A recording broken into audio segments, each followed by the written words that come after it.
Eddie, what you doing, baby? I'm having a drink right now. Began the call from my husband, Mark. He was clearly tipsy and was pouring his heart out to some woman I didn't know.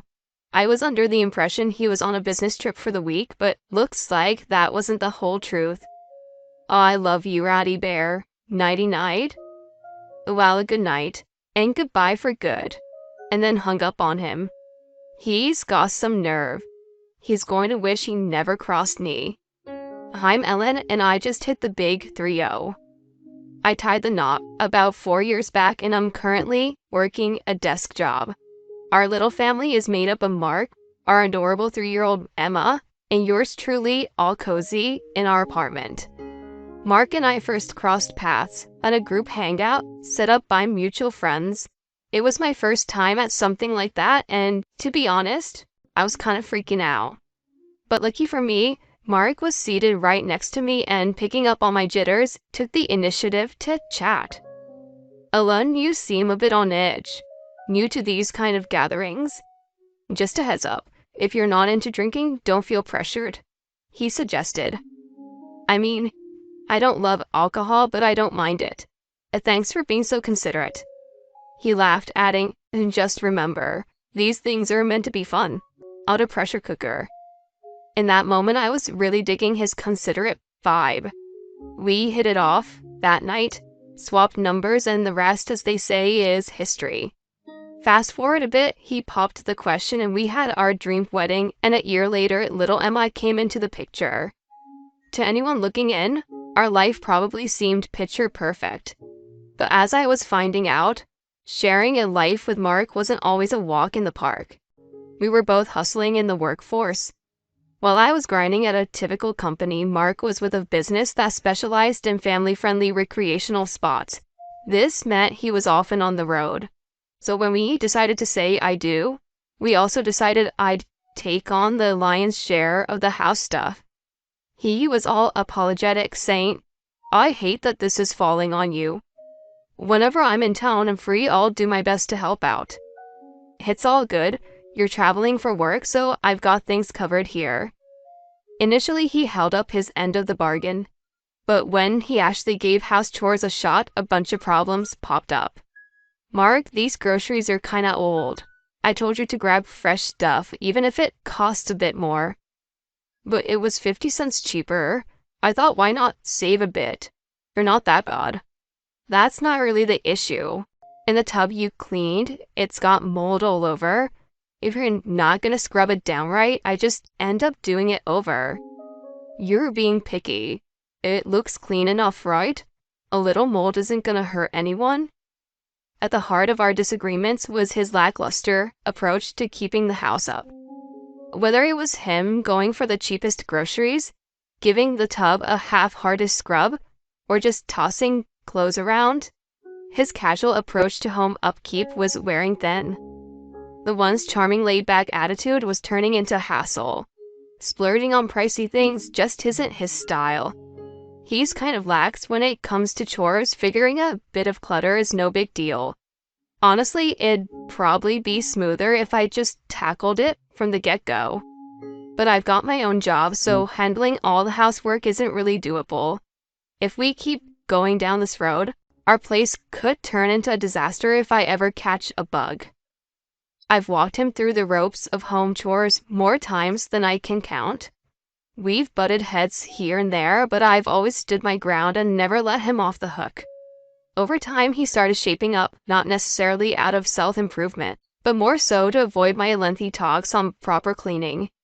Regardless of the reason, I was happy he was stepping up, but as our first anniversary loomed, I noticed he started slipping, ditching even the smallest tasks. Hey, it was your turn to deal with the trash, and who ended up doing the dishes? Me. It feels like I'm running this whole show solo. Oh, I'm so sorry. It slipped my mind. Work's just been nuts. I'll step up next time. But his string of empty promises was seriously getting old. But there was more to it. After our daughter was born, Mark just seemed to coast. Emma, you're a gem. Definitely got my good looks. Bet you're gonna be a stunner when you grow up? Keep aiming for the stars? It's sweet how much you love her, but could you maybe give her a bath now and then? I've got other stuff to handle. No. After a long day, you want me to skip my relaxing bath? Isn't it kind of your job to look after her? Just get to the chores after her bath. It just makes everything drag on. Between taking care of her and the house, I'm up super late.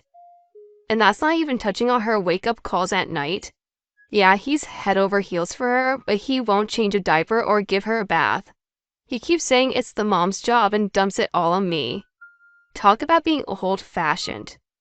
He should pitch in. She's his kid too. We're both working here and I'm not living off just his paycheck. Still, he'd always dodged the dad duties. As Emma got older, he started spoiling her rotten, buying anything she pointed at. I tell him to dial it back, but he'd just brush me off. We started butting heads more about how to raise her. Wait a minute, did he give Emma candy again? I told you she shouldn't eat before dinner. What if she skips her meal now? She gave me those puppy dog eyes wanting the candy. How could I say no? She was hungry and maybe she's into candy because your cooking isn't her favorite. It's not about that. You're overindulging her. Just the other day, you got her that toy she was fussing over. We need to set some limits. Lay off. What's the big deal if I use my cash to get my daughter some toys? You're way out of line for making a fuss. Honestly, I feel bad for Emma having you as a mom. He huffed. But it wasn't just about the toys and treats. Whenever I'd correct her for acting out, he'd swoop in and soothe her, going, "Mom's a bit much, right?" He never wanted to be the bad guy, so he'd never reprimand her, even if she was up to no good or getting into risky situations. It's not like I get a kick out of disciplining her. This back and forth over parenting Emma led to more and more spats. We'd tried to hash things out after each disagreement, but we just couldn't see eye to eye. By the time she hit her 3rd birthday, things between us were frosty at best. We put on a united front for her, but when she wasn't around, we hardly exchanged words. We couldn't keep going like this. It's not healthy for a kid to grow up in a tense household. Maybe I need to ease up on Mark. With that in mind, I did try to connect with him, but every attempt was met with "quit the nagging" or "not now." He'd even snap at me saying, "I can't even recognize you anymore. All you do is complain and you've let yourself go. Remember how gorgeous you were when we got hitched?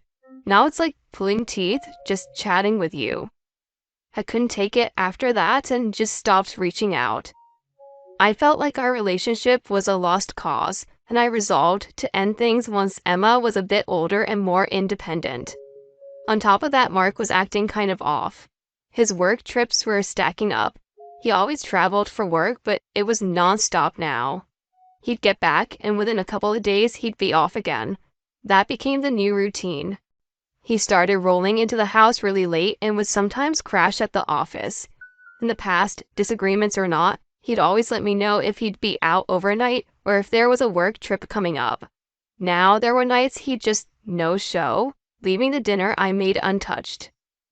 If I asked him to at least shoot me a text or something, he'd brush me off saying, "Don't meddle in my work stuff." There were other red flags too. Mark, who used to be super chill and not really into fashion, suddenly started splurging on high-end clothes and grooming more. He was also really attached to his phone, taking it everywhere, even to the restroom. If it buzzed during dinner, he'd bolt to his room or the bathroom to take the call. He'd always say it was some confidential work call, but it was getting excessive. All these changes had my radar up. And then there was this week-long business trip on the horizon. Oddly enough, he seemed pretty psyched about it. 6 days after my husband jetted off for his business trip, I was settling in for the night after tucking Emma in when out of the blue my phone buzzed from him. That was odd. Since things got rocky between us, we'd kept our chats to just the essentials. I answered, feeling a bit uneasy. He greeted me with that peppy, "Hey, you." It was obvious he had been drinking, and then he let something slip. "Addie, what you doing, baby? I'm having a drink right now." "How's your cold, baby? I was hoping we could have traveled together this time." Too bad. Next trip, I'll just tell my wife it's for work and we can sneak away. He was clearly mistaken me for another woman and poured out all these affectionate words. You're such a mix of sexy and sweet, Addie. Young, great body, and so caring. My wife, nothing but nagging, totally lost her spark. And those little wrinkles by her eyes, yikes. As he rambled on, comparing this Addie to me, I just stayed silent on the other end. Seeming satisfied after his little vent session, he wrapped up with, honestly, I wish we could just end the marriage so I can be with you, Addie. It's getting late. Gotta go. I love you, Addie Bear. Nighty-night. I calmly replied, well, good night, and goodbye for good. Message received loud and clear. I heard his confused what, but I didn't bother responding. Instead, I blocked his number, fuming and ready to confront him. He's got some nerve. He's going to wish he never crossed me. Next morning, I was chilling on the couch when Mark burst in, looking all frazzled. He could barely string a sentence together, managing about last night. I cut him off, pushing divorce papers towards him. Never expected you to spill your secrets during a late-night call. I was more surprised than angry. How on earth do you mix up your wife with your side piece? No, wait. That call wasn't what it sounded like. Just hear me out. You're talking about love and splitting up and you say there's a misunderstanding? This is happening. We're divorcing. And since you stepped out, you'll be footing the bill. No way. I was just running my mouth because I had too much to drink. I didn't cheat. We're not ending things. You got no evidence, right? Rolling my eyes, I pulled out some pictures and spread them out for him to see. His face lost all color as he looked at the snaps of him cozying up with another woman. It was undeniable proof of his cheating. No way. What's up with these photos? I've been on to your little secret for some time. I even checked with your office about those so-called business trips and found out you were taking personal time off. I was stunned to discover that he wasn't actually traveling for work as much as he claimed. So I got a private investigator on the case to dig up solid proof of his sneaky ways. He clearly didn't see it coming because he didn't bother covering his tracks. The detective didn't take long to find evidence. Turns out he's been seeing a woman from one of his company's clients. I guess things took off between them right around when our relationship hit rock bottom. Just so you know, I tipped off your company about your antics, and I'm gonna be seeking damages from her too. It's gonna get ugly, so strap in. He looked like he'd seen a ghost and was shaking in his boots. Then, out of nowhere, he dropped to his knees begging. Helen, please rethink the divorce. Hattie meant nothing. You're my number one. I swear I won't stray again. Hold up. After telling me I lost my looks and it was icy cold, you want to just sweep it under the rug? How do you expect me to stay after hearing all that? I had too much to drink. I wasn't thinking straight. And what about Emma? Isn't it rough making her live through our split? I can't believe he had the nerve to pull the dad card. You've got some nerve bringing her up? Do you honestly think it's better for her to have a dad who cheats and lies without missing a beat? Save it. We're getting divorced. I'm taking Emma. And you? Your job is to keep up with the child support. And trust me, you don't want to find out what happens if you slack off. He looked crushed. Fast forward a bit and we did end up getting divorced. I got money out of both Mark and Addie and made sure he'd be paying child support. He tried his best to get custody, but his cheating ways and lack of time spent with Emma made the decision pretty easy for me. Addie's folks settled her part in full, and she got shipped back to her parents' place, probably even lost her job over it. Mark's folks, solid people, actually were super apologetic about the whole thing. They filled me in on how they're keeping a close eye on him, even threatening to cut him off if he doesn't keep up with child support. His work shifted him to another department after the scandal broke out. Word on the street is he's a shadow of his former self, and honestly, he had it coming. As for me, I moved back in with my parents and have been hustling every day. The highlight is watching Emma blossom.